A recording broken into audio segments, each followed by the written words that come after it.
Hello, everyone, and welcome. My name is Michael Bartlett, Master Metaphysical Astrologer. Thank you so much for tuning in today for my July 2024 astrological forecast. What you will get out of this video is an explanation of the relationships the planets are sharing, meaning that wherever the planets are in the sky right now and how they're in relationship, or in astrology, what we call aspects, is what I'll be discussing today, because these are the things that make things happen in life. I'll be giving a timestamp by date for astrological activity, so you can look up by the date what's going on. And what you won't be getting from this is lunar cycles. I don't really cover the lunar cycles unless something's going on with an eclipse or something like that that's going on. There's so many other astrologers doing lunar cycles that I just don't really feel that it's something that I need to focus on. And of course, the movements of the planets for the month of July. Please note that you need to adjust the dates and times based on where you are on the planet. Please note that this is basically set up for the United States. I don't really give an exact hour time because that's something you can easily look up online. And I use what's called a fourth harmonic forecast, meaning that I use things that are divisible by four, which are the opposition, the square, and the conjunction. These three aspects or relationships between the planets tend to be things that activate people a lot more and create issues that require adjustment and attention. I want to thank Christine Cianci, the amazing artist who hand painted all of the AstroTheatre figures in oil and then clean them all up, scan them, and set them all up so we could have them for educational purposes as well as for the book AstroTheatre. The key themes for July include an intense month, of course. We have a new birth with Mars and Uranus. It only happens once every 2 years. We have Neptune going retrograde in Pisces. We finally have an opposition, but each of them involve Pluto. So that's where the intensity comes in, of course. And we have two more retrograde planets joining in for the theme this month. On the 2nd of July, we begin the month with a retrograde of Neptune going back to 27 degrees. Will not go direct for another 4 months on the 7th of December. So this is a really good opportunity for you to review your approach to spirituality, your meditation practice. If you're an artist, this also might be a good time for you to work with your creative abilities, see what you're doing, what you need to be adjusting and changing. Neptune will be here in Pisces for a little bit longer. And then next year, we'll be going into the sign of Aries, which is going to be creating quite a big shift for all of us. Excuse me. On July 3rd, sorry, that should be July 3rd, Mercury is moving out of the sign of Cancer and into the sign of Leo. It's going to be a little more gregarious, more attention seeking. As we can see from the emblems on here, it's like moving out of the home and moving into one's creative space. We also see Mercury wearing his robe, his crown, turning in his child, and actually saying, okay, there's work that needs to get done now. And what kind of creative outlet do we need to make happen? Of course, there's a fixity here. So we need to realize that this is about setting something in stone, so to speak, or setting something up. On the 3rd of July, we also have a Mercury-Pluto opposition. That Mercury has moved into that 0 degree of Leo. Pluto is retrograding back into Capricorn for its last time. This can create a bit of an issue. This is the first of the three oppositions I discussed early on about what's going to be happening. So communication can be a little bit challenged or charged, so to speak, because when you think about it, when you're talking to someone and you have Pluto in the background, it's kind of like the person you're talking to is aware that you have a weapon on you of significant importance. So this can really give a little bit more of an existential or life or death tone to communications. These are to the fixed signs. So we're talking about ideologies, especially when it comes to Aquarius, where Pluto is right now, and Mercury is just wanting to be creative and have fun and poke holes in whatever Pluto's trying to do. One thing I like about this is Mercury is one of the few gods but the only god who is able to actually go down into the underworld. So that presents this opportunity for us bringing things up from down within ourselves, such as our unconscious or issues that have not been talked about for a while that really need to be addressed. On the 5th of July, we have Chiron and Venus in an opening square.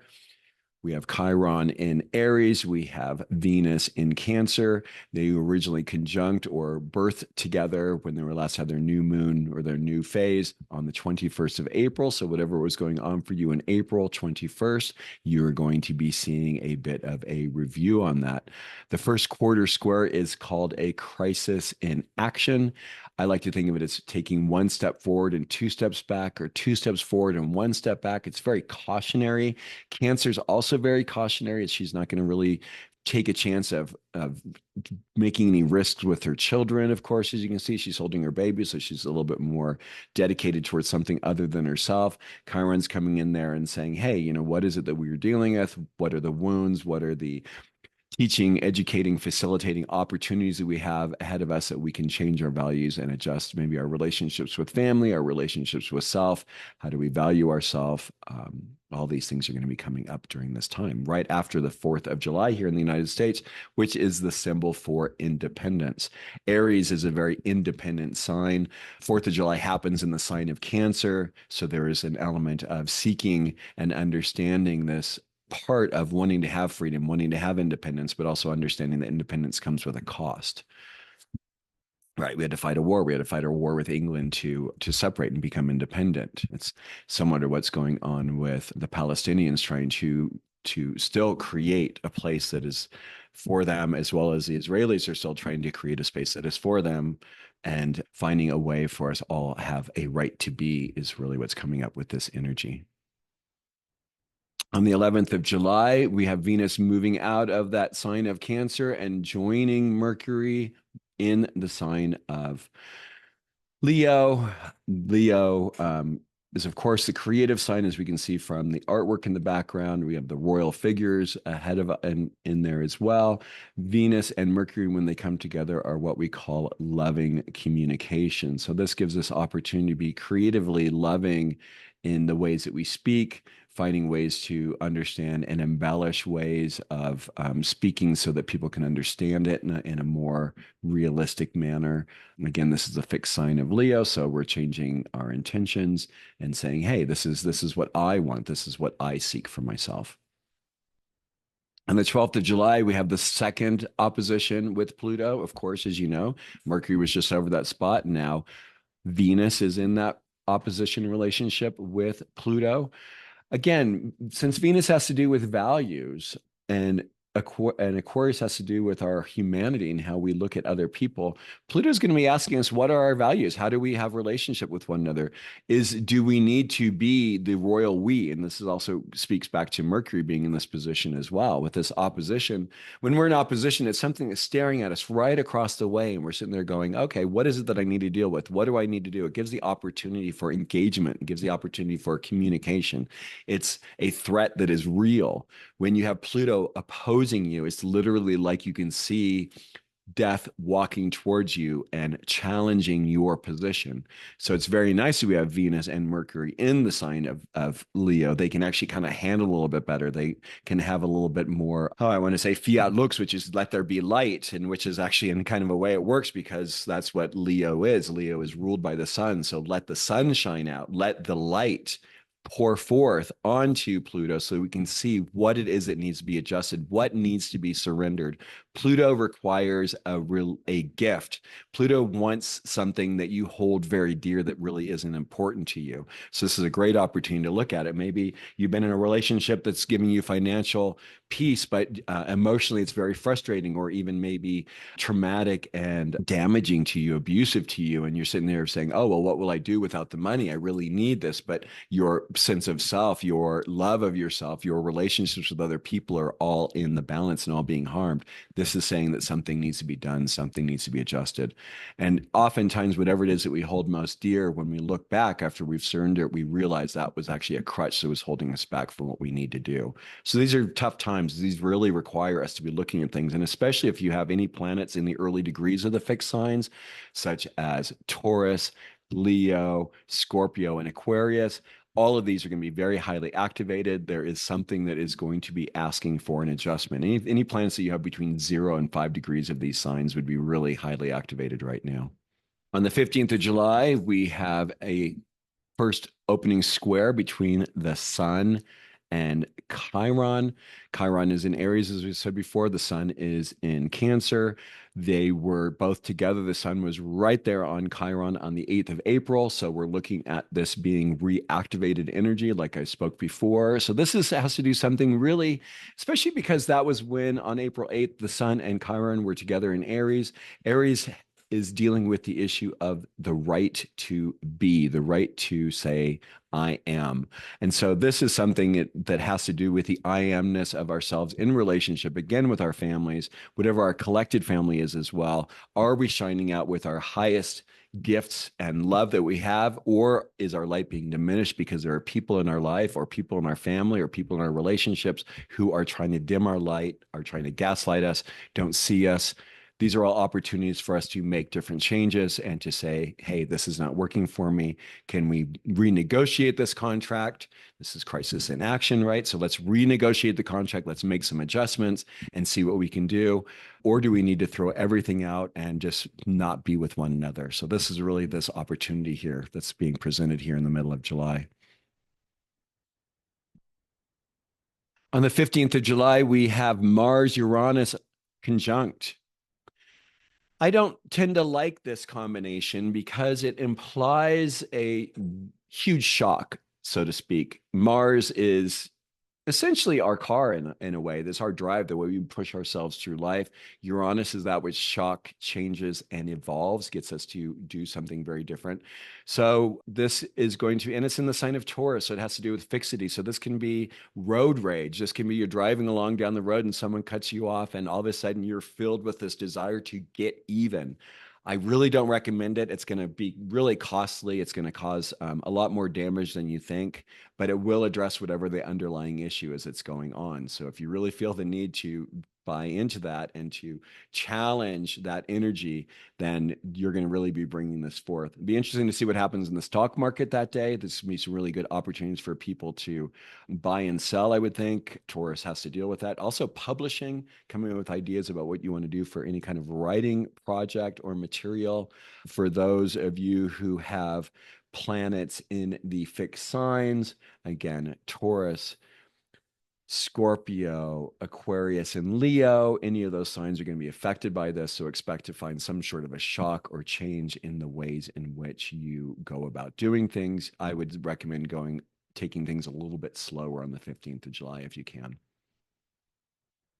On the 20th of July, we have Mars moving out of that position from Taurus and moving into that movement-oriented sign of Gemini. As you can see, Mars is now joining Jupiter. They both have their outfits for going fencing. They have their cell phones. They're ready and prepared to meet whatever it is that gets presented. So Mars isn't really all that happy in Gemini because there's just always something that has to get done. It can be very exhausting for Gemini. I mean, for Mars here, Jupiter also has a little bit of an issue in Gemini. This is not their favorite sign. So this is a place where we can spin our wheels, so to speak. We can be doing things and really not be getting much done if we aren't being focused about our options.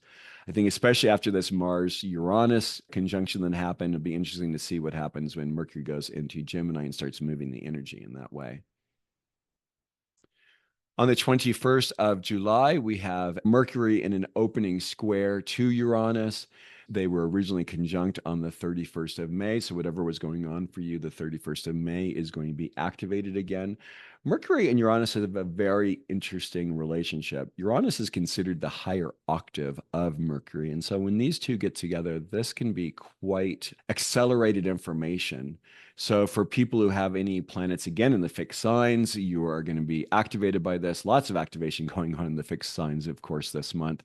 So just see where it is. What is it that's coming through? What is it that needs to be said? What is it that needs to be adjusted? What changes need to be made?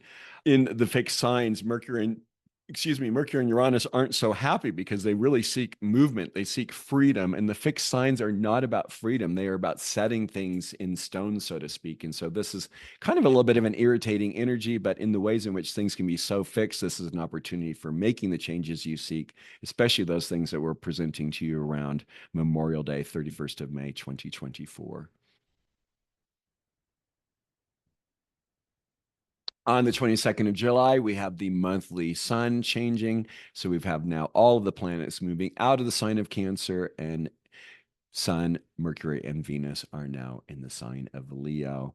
The Sun rules Leo. Those Leonine individuals out there, this is the time for you to center yourself, not be self centered, but to work on centering yourself and being clear, letting your light shine. This is a really great opportunity. Look at this. We've got a stellium in Leo. If you're doing anything creative, if you're wanting to do anything on stage, you're wanting to be seen out there in the world, this is really going to be the time to really come forward and be seen out there. On the 22nd of July, we have the third and final opposition. This is the rite of passage, it appears, for the inner planets of Venus, Mercury, and now the Sun being affected by Pluto. The Sun rules Leo, as we said. Pluto is in the opposing sign. So this is quite an interesting thing. This is really going to give the opportunity to shed some light on the ways in which we were doing things. The other thing that kind of strikes me big time with this kind of a placement with Pluto in Aquarius, which is where it was over 240 years ago when the United States became a country, when France was going through its issues.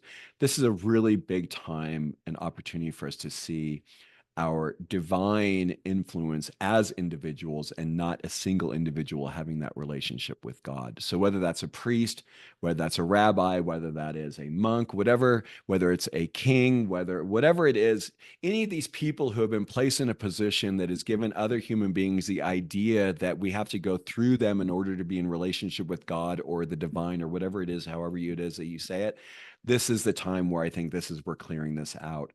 Also, I just think when Pluto was in this position last time, it was a time of big colonization around the world. And so this is now moving into where we're going to start colonizing out in outer space as well. And so what we have to look at, what are the people who are colonizing? Who are the people who are deciding that they are the rule makers and the kings and queens to make these things happen? And then we've got the rush of humanity as signified by Pluto in Aquarius saying, wait, you have to be aware that power is something that affects people and how to use your power for good. Any of you who are familiar with the Spider-Man series, Peter Parker's uncle said to him is, with great power comes great responsibility. And it gives me goosebumps as I say that, because this is really what this placement is all about. Great responsibility. So if we can use this as a way to shine forth the right way to do leadership, the right way to be in relationship as governing entities to make sure that we empower the people, I think this is really the highest example of what can come out of this placement. On the 25th of July, we start having the movement out of Leo and they start moving into Virgo. So we have the first sign, first planet doing that, which he always leads the pack because he just moves so quick, is Mercury. Mercury rules Virgo. You can see him there with his caliper. He's in the sign of Virgo, which has to do with our daily routines, our resourcefulness, how we are of service. Mercury loves being here. Mercury is the king of Virgo, as well as Gemini, of course.